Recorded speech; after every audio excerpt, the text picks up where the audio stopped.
so it's time for me to replace my skid plate. It's just taking too many hits. In this video I want to go over a couple of things. Why you need a skid plate, or maybe you don't need a skid plate.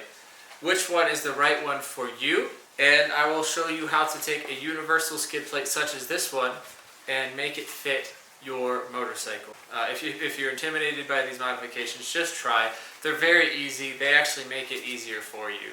I'm actually repurchasing this skid plate. This is the second time I have owned it, which means that I thought it was good enough the first time. It's good enough the second time. I'll keep ordering it.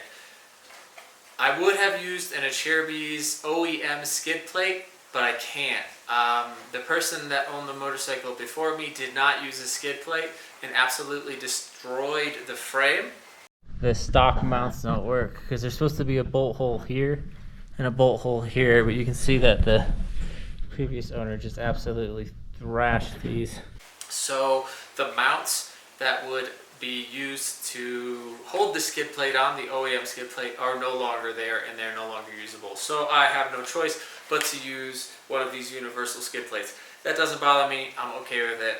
One of the main reasons why you would not want to run a skid plate is if you're only riding motocross. That's it.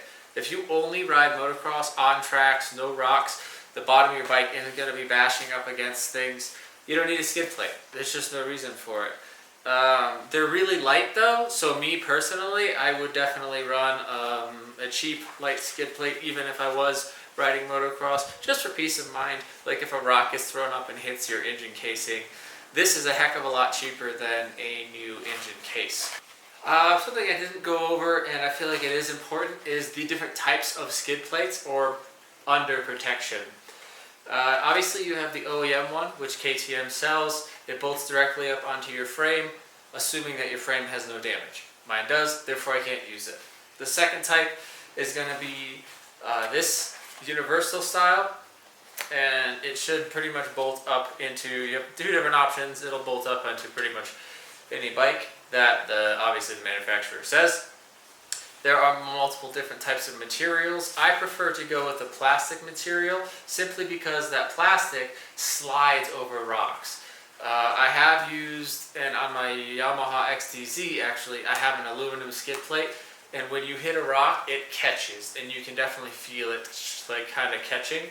So the plastic just slides right over stuff. You're not sacrificing anything as far as plastic protection goes. I personally don't see a reason why not to use a plastic protector. There are many different companies that make many different kinds. And from what I can tell, the premier company is going to be SXS skid plates. They are massive. They're a 1/4 inch thick, custom made to your bike, and they come up and around and protect a lot more than what these do. But they also have a pretty high price premium. So I potentially in the future, if they reach out to me and say, hey, do you want to work with us, I would be ecstatic and be really happy to work with SXX. I would love to use some of their skid plates and their hand guards, but the truth of the matter is that they're out of my price range, and I'm trying to keep racing cheap, as you know. So anyways, I use these. These are really great. Universal, just a little bit of work.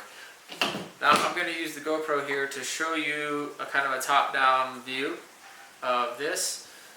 There is this indent right here, which you can see is thinner. That is designed to allow you to take a quick Dremel tool or a rotary tool or even a soldering iron or drill and just cut this out, because that is where the exhaust mount needs to go through. All that I need to do is cut that already indented area out. Alright, because I have everything so bent up and out of shape, I need a new pipe. I don't have the exhaust mount, so I just cut them off. Next step is going to be removing the springs that hold the exhaust on. Helps have a nice tool like this.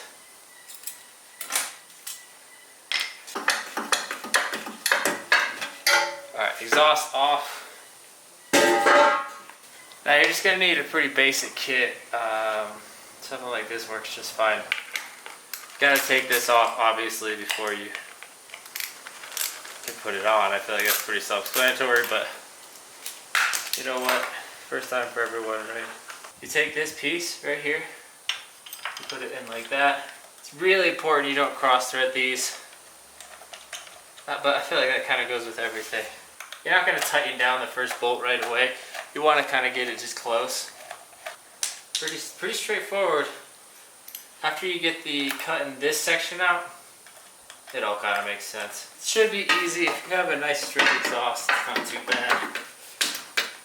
I don't.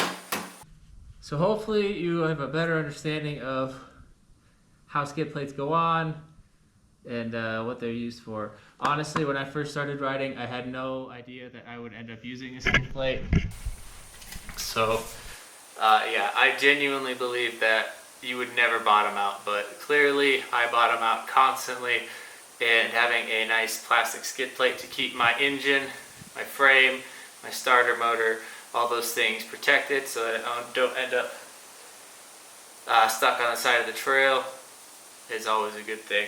These are pretty cheap things. I'll leave a link to where I got it, but in my experience, this universal one does a great job.